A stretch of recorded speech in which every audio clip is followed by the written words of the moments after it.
Good day. This 7th day, January 7th, meaningful moments, 365 days. And by now, most of the world has heard of what's taken place and been witness to the events that transpired at the U.S. Capitol yesterday on Epiphany Day. An Epiphany Day is a day or a festival by many names, celebrated by different faiths and cultures. And for me, it's a culmination of the previous season and everything leading up to it. It closes the year, starts the new year, and a new cycle. And it was very interesting to associate epiphany, or another word, awakenings, with what transpired yesterday and what was happening in my own life. But epiphanies are happening all the time. And there are those moments where we come face to face with ourselves.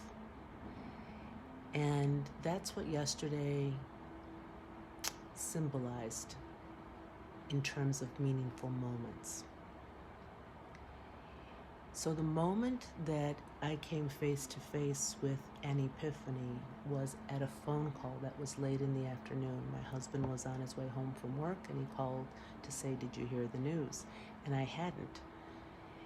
And so now, in rewind to the start of the day, which was waking up and feeling an immense amount of energy and feeling kind of discombobulated a bit. And my perception was like just a swarm of lots of different energy around.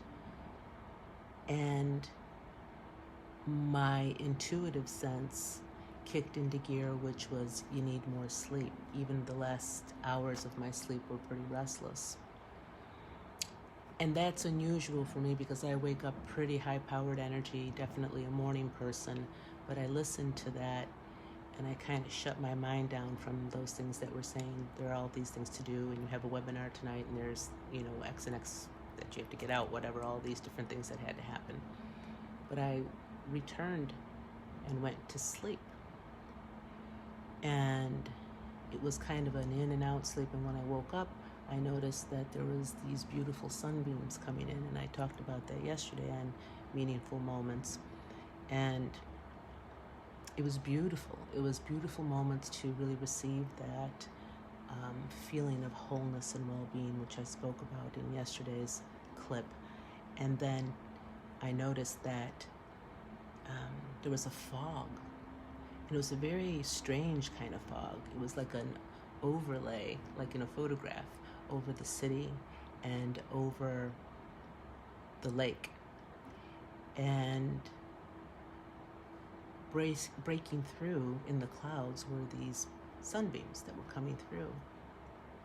And I received those, and then I had another inclination after I finished the clip, which was just to stay away from media. I didn't have a desire to. I knew there was emails I had to get back to and things like that, but I just didn't feel the energy drawn towards that.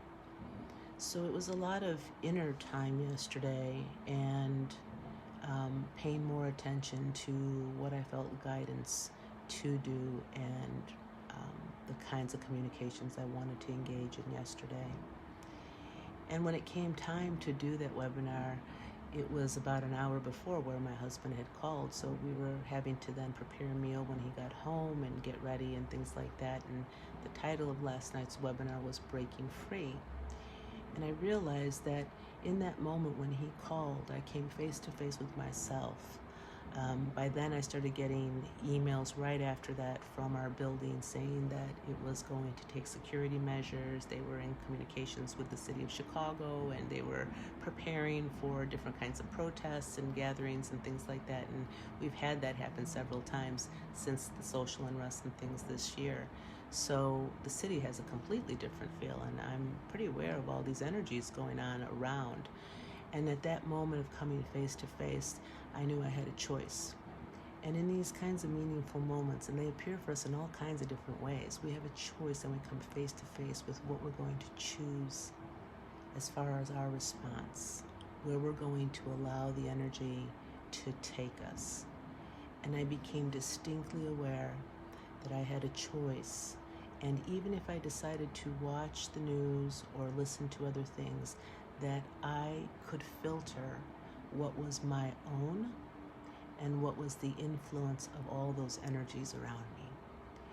The grounding that we can access when we come face to face with ourselves, to know that it is coming out of ourselves and not coming into us from all these other directions and avenues and streams, but just to be grounded in our own self. In whatever way that meaningful moment meets you is an epiphany. And so with that, we come to this relationship with our own self and this listening of what might really be truly intuition within ourselves. But we can't get to that place if we don't allow ourselves to go there. If we don't allow to follow that lead from within us, even if it's contrary to what our mind is telling us, we can't get there. And along the way, we're going to find those contrasts, even in our own selves. We'll surprise ourselves at times by what we discover when we take that lead in that little meaningful moment, that split second when we come face to face with ourselves. So, in this way, whatever epiphanies are coming to you in your life through the events of the world, stand in that meaningful moment face to face with what is true to you.